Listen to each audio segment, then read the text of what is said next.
Right, Campbell's comments. Catching up now with one very, very happy. I imagine very happy. Anyway, Craig Judd. Welcome, Juddy. G'day, mate. How are you? Very good, thank you. And you must be pretty cock a hoop after the weekend that just was.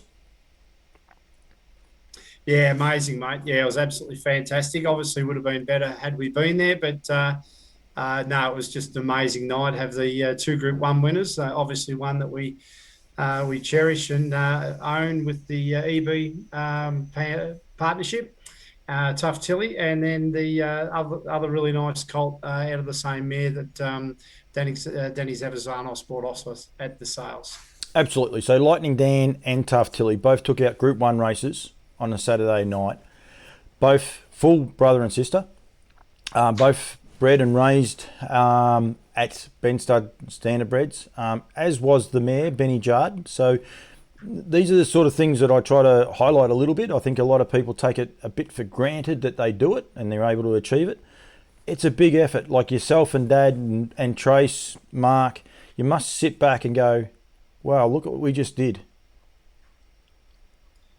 Yeah, it's amazing. We often watch and see the Lauriston crew do that on a feature night, and you dream of having a couple of Group One winners on one night, or a Group One winner at any stage. But to get two in one night out of the same mare, Ben injured, as you said, which is we obviously named that mare.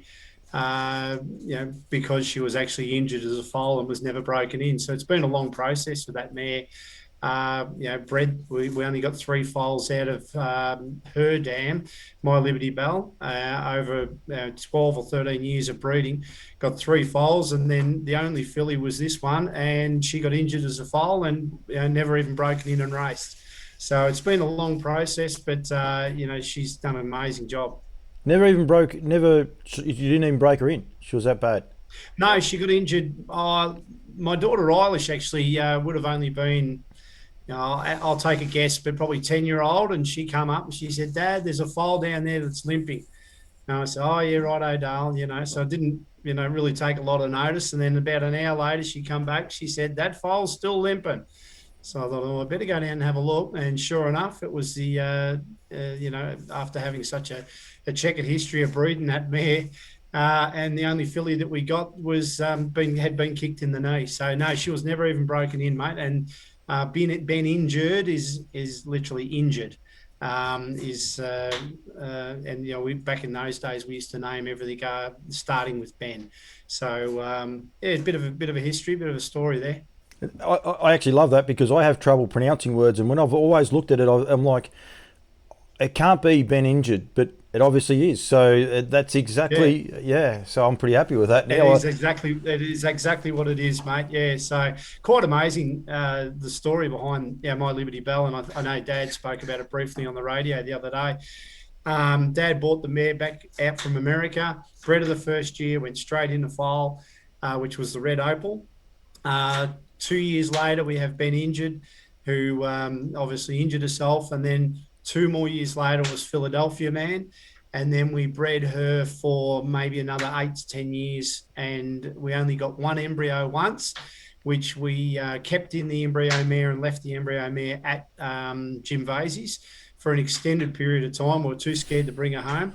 And on the way home, Dad decided to drop her off at a friend of ours who only had three or four other mares in a paddock, beautiful big paddock. And Dad said, I'm not putting this mare in with the herd, the mob. We're going to put her in at our friend Marg's place, just with three or four other mares, and just to keep her safe. And Marg rang up the next day and said, we got a horse here that's injured. And we went out, and her front leg was broken and at just above the knee. Oh, So yeah, quite amazing, what the mayor has achieved. Leaving Ben injured, who's gone and throwing Lightning Dan and Tough Tilly, and she's only early in her breeding, and Centenario. Let's not forget him.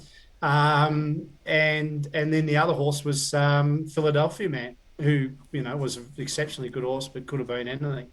did Centenario win the APG? No. No, won a Breeders' Crown, or Yeah, I think, yeah. yeah. I was going to say that'd be But he a was. It would have been a feat Well, I in think he was its. just, Sorry. yeah. Oh, look, he may have won the APG. Oh, I can't remember. Yeah, would have been a feat in itself, like to have won the same, race, it's a time-honoured race, and that's the other part about it.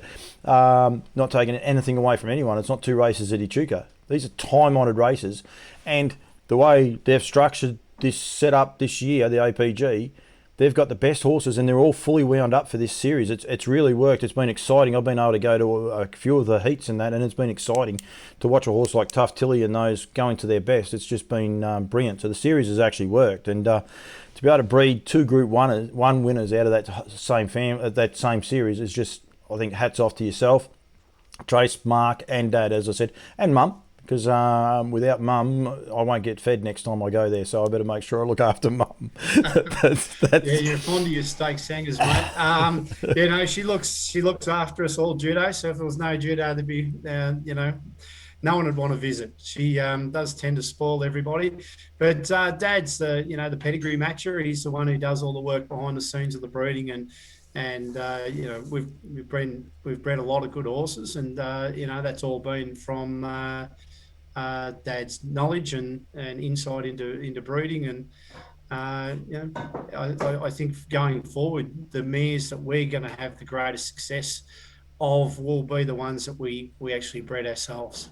Absolutely, and that's what we're here to do, is sort of, I suppose, promote the Nutrien sale that's coming up on this weekend. But I just wanted to do a bit of a recap. Tough Tilly, EB Research, please, if you're watching this and you don't know what it is, go onto it, Google it. It's I think just .com afterwards, and go from there and get involved, have a look. And it is an insidious disease, and this is what Tough Tilly was brought about, was to try and raise awareness. I think initially I spoke to you before I first started, I think it was at Ballarat, just to raise a little bit of awareness of what was going on, and you were hoping she'd win a race or two. She's gone on to be this great little horse, and one of the things I probably get a little bit worried about with her as a horse, it's a positive as well. She's this flagship for EB Research, which is exactly what you wanted. And then but if you actually stop and just look at her as how she races, she's a brilliant horse. Like, full stop. Doesn't matter if she's Tough Tilly or whoever she is. She's just exciting horse to be able to go and be able to watch, let alone with this other, I suppose, title that she carries around with her. Yeah, she's incredible. We've got gate speed, which we didn't have early days. She's proven to be a really durable horse. She can run over distance, so she's tough. She can stick, and just seems to be getting better and better. So Emma and Clayton have just done an absolutely amazing job with her. She's gone for a little spell now, and has gone out the paddock. Really happy horse, and out with her mate Joanna, apparently galloping around the paddock, and which frightens me. But it's great that she's gone to the paddock. She's happy, gone out with a win and a bit of wind under her sail, and it's fantastic. There were some quality horses, super horses in that race. We were lucky with the draw, obviously, but just the way she went about it, I think she would have been hard to beat regardless. Oh, absolutely. And I say with Trot Division, with what I'm able to do, Trot Division, I was at Bendigo when she won. It was a regulation win, and she looked good, and Kate was very happy with her. Being trackside at Kilmore, there was two things that happened at Kilmore, and a lot of people aren't aware of it. One, she was just sensational. She was wound up and just flying along. She was really, really good. But two, Ben and the guys at Kilmore, they had a function of a couple of hundred horse people that were actually there. And myself and Ian Woodridge, who takes the photos, we're fortunate enough to be inside the thoroughbred track.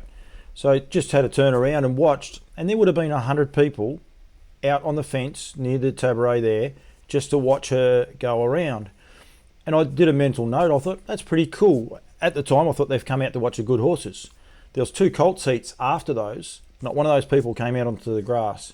That's the pulling power that this little filly is starting to have, that they were racing people. They knew what was going on. Some ripping colts going around in the next 2 races. They didn't come out to watch them. They only came out to watch one horse. Like I believe anyway. It's amazing. I spoke to Donna after the APG, Donna Whiffen, who runs the EB Research Partnership. And I said, is this reaching the American market? Like, are these people, following Tough Tilly? And she, thought that they would, but didn't know.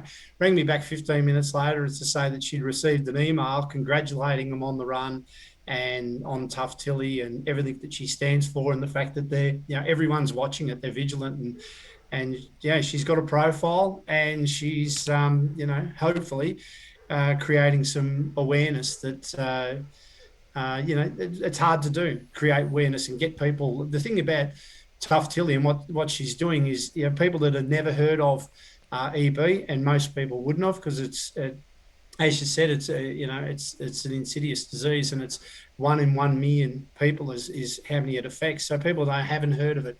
So through Tough Tilly, amazing amount of people that would have hit on a website and Googled it and found out a little bit more about it.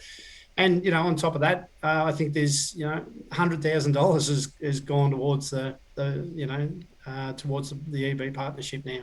I think sometimes the money is great. I think it's the same with a lot of these fundraisers that harness racing can do and does so well, but it's actually raising the awareness, and I think that's one thing that we do really, really well. Like, my daughter is 14, she knows what it is because of Tough Tilly.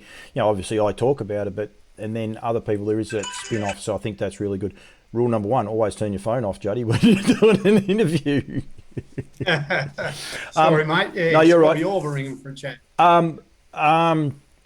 Joanna, you said, was in the paddock as well, which is probably a little bit unfortunate for the guys in Queensland, but you said that the guys in Queensland reached out to you a little bit too, so she's making her name Australia-wide.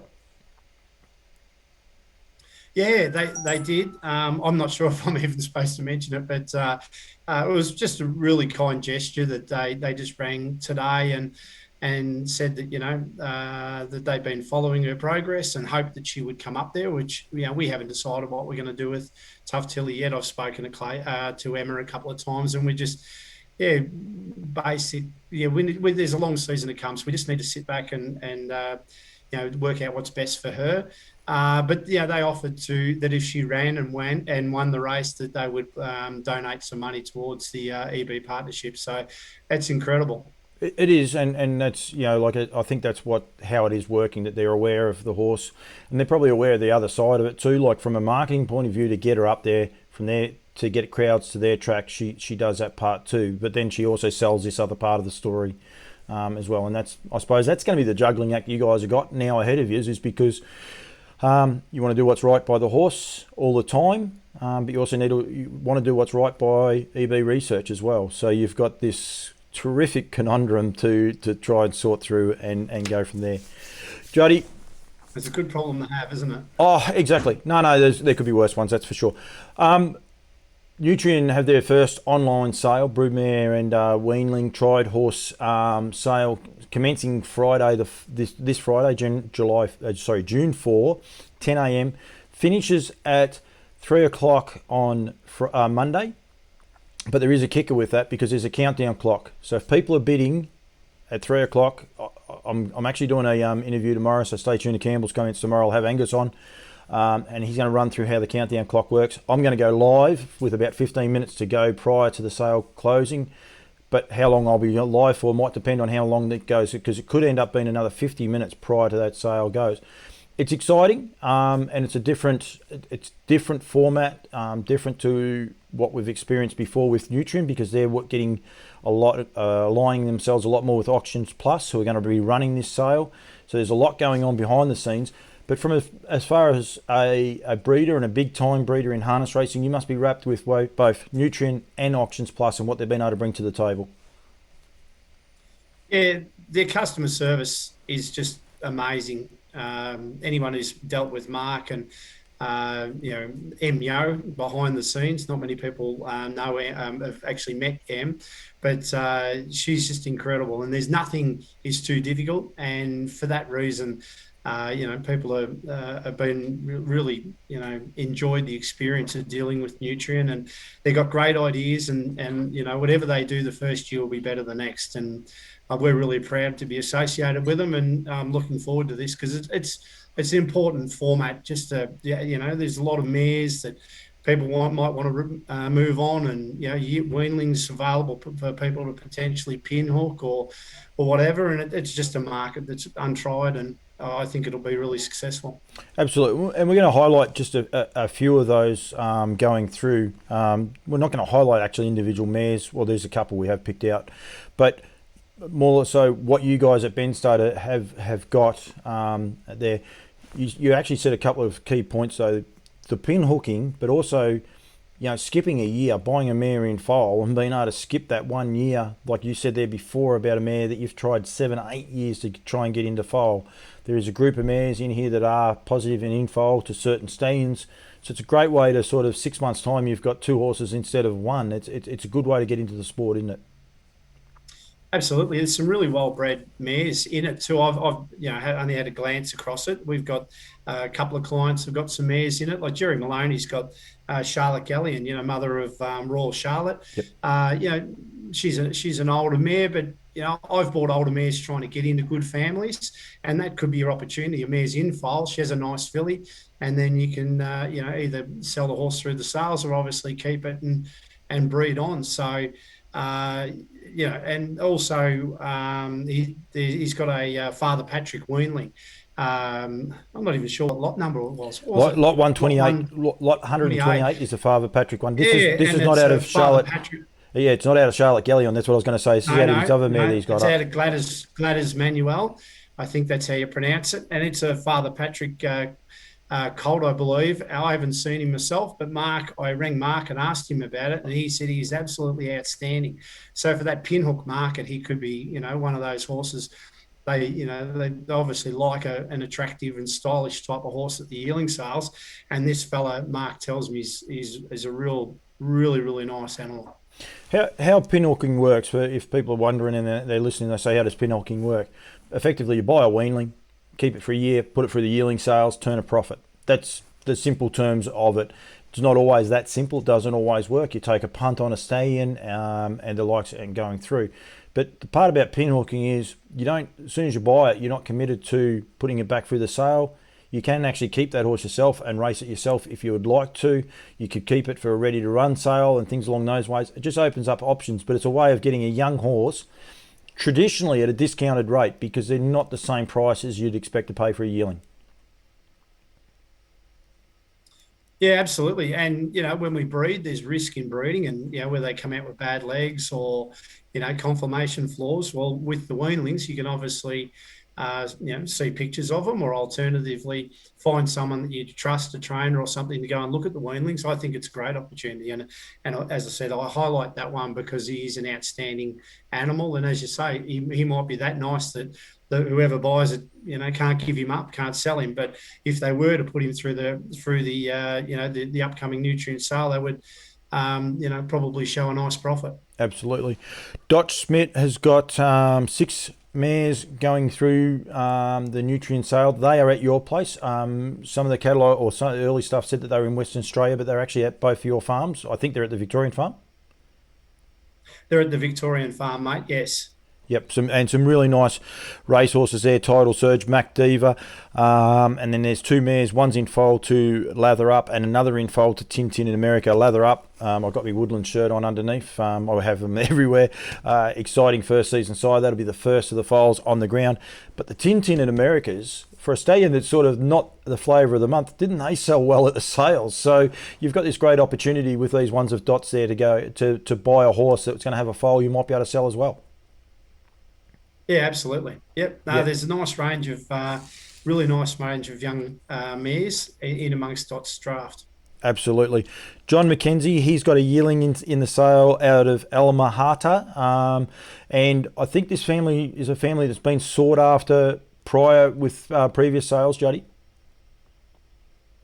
Yeah, actually, Mark Purdon, I believe, only bought one in the APG sale there a couple of years ago, and he purchased the Art Major filly. So she's had 6 starts, 4 placings, so she's got some ability, and she's got a Rock and Roll Heaven, which I believe is a very nice type as well. that's in this sale. And that's a diversity. Like we're talking broodmares, predominantly most of the people I talk about is broodmares and weanlings. There are yearlings, and there are even 2-year-olds. Yourself and Ben Studd are selling one, which is Lot 96, a sports rider out of All Eyes on Me.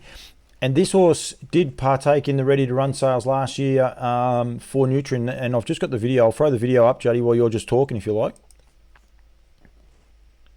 Yeah, it's our only one that we've put into the sale. We put her through the Ready to Run sale. She was too sort of immature to go to those early APG sales, so we hung on to her, put her through the Ready to Run sale, and once again she just wasn't ready. She was about a Christmas time foal. She ran a 33 and a 31 last halves, and yeah, she's a lovely, neat filly. She's a half sister, All Eyes on Us, that Luke had that won 307,000, and she's Breeders' Challenge and Breeders' Crown eligible. We're going to put a $10,000 reserve on her, and she's been turned out since the Ready to Run sale. So she didn't sell, she didn't meet reserve at the Ready to Run. So I brought her home and whipped the shoes off her, drenched her, and put her in the paddock, and that's where she's been since. So she's grown out into a really nice horse. Ricky Alchin is actually he's down there as the trainer. He was actually looking after him and the likes. I'm sure if anyone wants to know anything, they can definitely get in touch with him. Is this horse at your Crookswell property? She's at the Crookwell farm. Woolly coated and rugging up for the winter here, but she's she's conformation perfect. There's not a blemish on her, and she has grown significantly since the Ready to Run sale. So yeah, if she meets her $10,000 reserve, somebody might be able to get hold of her and 3 months later be at the trials. Ricky Alchin, he's great for sales and the likes. He's even selling a couple through this online sale as well, which is really key. There is another guy there at Crookwell. I don't know a lot about, Juddy. I actually was meant to be doing a road trip. You'd be surprised. I was actually going to be knocking on your door and having a sleepover one night, but it didn't happen. But Mickey McGee, can you tell some of the people that may not know Mick a little bit about him? Yeah, Mick's a great character. He's a good mate of mine. He's a prison guard at the Goulburn jail, and he's a real good character. So he bred actually Divisive, and had Susie O'Neill, who was a really nice filly there a few years ago.